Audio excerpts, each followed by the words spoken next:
দুই গোষ্ঠীর সংঘর্ষে উত্তপ্ত হয়ে উঠল নিউ টাউন। পুরনো বিবাদকে কেন্দ্র করে আকাঙ্ক্ষা মোড়ের কাছে সংঘর্ষের ঘটনা। এই ঘটনায় আহত হয়েছেন ৩ জন, আশঙ্কাজনক অবস্থায় হাসপাতালে ভর্তি একজন।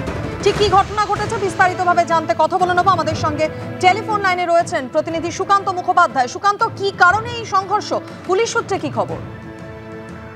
দেখো, পুরনো একটি বিবাদকে কেন্দ্র করে এর আগেও দুটি দলের মধ্যে সংঘর্ষ হয়েছিল আকাঙ্ক্ষা মোড়ের কাছে, এবং সেটা কার্যত চরমে পৌঁছায় গতকাল, যখন অপর গোষ্ঠী আরেক গোষ্ঠীকে ডেকে গোটা বিষয়টি বিবাদ মেটানোর চেষ্টা করে। তখনই আকাঙ্ক্ষা মোড়ের কাছে বাদানুবাদ থেকে শুরু হয়, এবং পরবর্তীকালে কিন্তু এক গোষ্ঠী আরেক গোষ্ঠী ৩ জনকে বেধড়ক মারে, এবং সেখানে গুরুতরভাবে জখম হয়ে এই মুহূর্তে অ্যাপোলো হাসপাতালে ভর্তি রয়েছেন হাফিজ আলী ঘরামি। তার মাথাতে কিন্তু লোহার যে শিক, সেই শিক কার্যত দিয়ে সেখানে গুরুতরভাবে আঘাত করা হয়। শুধুমাত্র তাকে না, তার আরো 2জন ভাইকেও একই রকম ভাবে লোহার শিক দিয়ে আঘাত করা হয়। রাতেই তাকে হাসপাতালে ভর্তি করা হয়েছে, এবং ইকো পার্ক থানা তদন্তে নেমে ইতিমধ্যে নূর মোহাম্মদ নামে মূল অভিযুক্তকে গ্রেফতার করা হলেও বাকিদেরকে কোথায় রয়েছে সেটা তারা তথ্য তল্লাশ করছেন। এই ঘটনাটি ঘটেছে আকাঙ্ক্ষা মোড়ের কাছে একটি চায়ের দোকানের সামনে।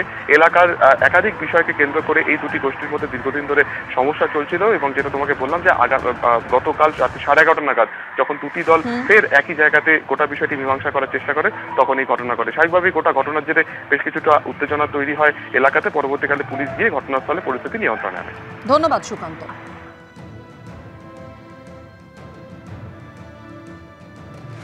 খুরশিদের ভাই, ওটার নাম কি বললো? নূর মোহাম্মদ। ও পিছন থেকে এসে শিক নিয়ে মেরেছে আমার দাদাকে। তারপরেও আমরা থামিয়ে দিচ্ছিলাম। তারপরে ওরা রায়গাছি নামের জায়গা থেকে ওরা অনেক দিন থেকে মানে ভাড়াটিয়া গুন্ডা, ওদের গুন্ডাই বলা চলে, ওদের নিয়ে ঘোরাফেরা করে। ওরা তাদের নিয়ে ওখানে পুরো সেটিং করে রেখেছিল যে এদেরকে মারবে। ওরা সবাই মিলে একসাথে এসে আমাদের উপর হামলা করেছে, সবাই মিলে মেরেছে। 6 মাসের মধ্যে বিচার পর্ব শেষ করতে হবে নির্দেশ দিয়েছিল সুপ্রিম কোর্ট। আজ সেই এসএসসি মামলার রায় দেবে হাইকোর্ট। এদিকে ভোটের আবহে নিয়োগ দুর্নীতি ইস্যুকে হাতিয়ার করছে বিরোধীরা। কারি কারি নোটের বান্ডিলের এই ছবি আগে কখনো দেখেনি বঙ্গবাসী। প্রাক্তন শিক্ষামন্ত্রী পার্থ চট্টোপাধ্যায়ের বান্ধবীর ফ্ল্যাট থেকে উদ্ধার হচ্ছে কোটি কোটি টাকা, রাশি রাশি গয়না। নিয়োগ দুর্নীতিতে জড়িত থাকার অভিযোগে জেলবন্দি প্রাক্তন শিক্ষামন্ত্রী পার্থ চট্টোপাধ্যায় থেকে মধ্যশিক্ষা পর্ষদের প্রাক্তন সভাপতি কল্যাণময় গঙ্গোপাধ্যায়, এসএসসির প্রাক্তন চেয়ারম্যান সুবীরেশ ভট্টাচার্য থেকে এসএসসির প্রাক্তন উপদেষ্টা শান্তি প্রসাদ সিনহা। প্রায় 3.5 মাস ধরে চলার পর সোমবার মামলার রায়। কিন্তু ভোটের মরশুমে এই নিয়োগ দুর্নীতি এখন শাসক দলের বিরুদ্ধে বিরোধীদের অন্যতম হাতিয়ার। আমরা মনে করি যাদের মেধা প্রতারিত হয়েছে তারা উপযুক্ত বিচার পাক, নিয়োগ যত দ্রুত সম্ভব শুরু হোক। যারা চুরি করে চাকরি নিয়েছেন তাদের ব্যাপারে তো কিছু বলার নেই, সে চাকরি যাবে। যারা মোটামুটি মেধা নির্ভর হয়ে গিয়ে চাকরিটা পেয়েছেন তারাও যাতে বঞ্চিত না হয়, তাদের সঙ্গে যদি সুবিচার করা হয় সেই বিষয়টি দেখতে হবে। কত বড় বড় চোর দিয়েছে দিদি, যে বাংলা ভারতবর্ষকে স্বামী বিবেকানন্দ দিয়েছে, রবীন্দ্রনাথ ঠাকুর দিয়েছে, কাজী নজরুল দিয়েছে, সেই বাংলাকে দিদি উপহার দিচ্ছে ভোটের আগে। অনুপম কেষ্টা চোর, পার্থ চোর, বালু চোর।